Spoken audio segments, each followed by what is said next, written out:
Okay, part two, because I'm going to keep going on this. So, when I say that the business can be profitable and that usually there's more of an operational problem, what I mean is this. Okay, so if you're a jewelry designer, you have to invest a lot of money in just your inventory, right? Like you need to do a show, you need to pay all of this money for your castings, for your chain, for the gold itself, for the silver itself, for all of those stones.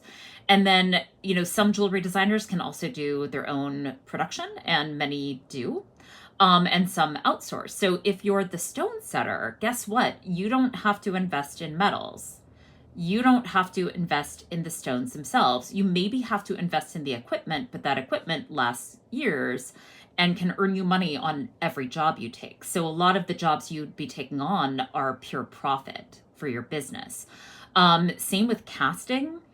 Your customers are paying for the metal, right? You might charge a markup, but the customers are paying for the metal. You don't necessarily have to maintain an inventory of metal. You can order the metal for the jobs.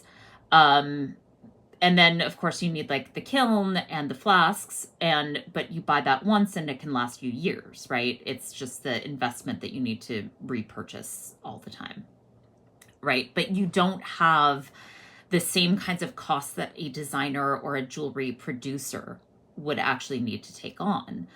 Uh, and you don't have to stock things if you don't want to. And I typically, speaking for a lot of service providers, I actually don't recommend that they stock things. I recommend that they order for their orders.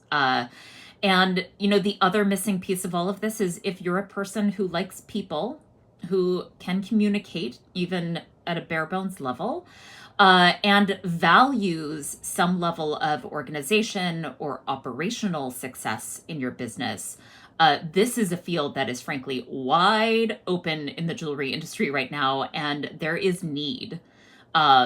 There's huge need. I get asked all the time, where can I find an engraver? And I can name like two in the Bay Area. Get asked all the time where can I find a caster? And we're down quite a few casters. I get asked all the time, where can I find somebody who will work like this?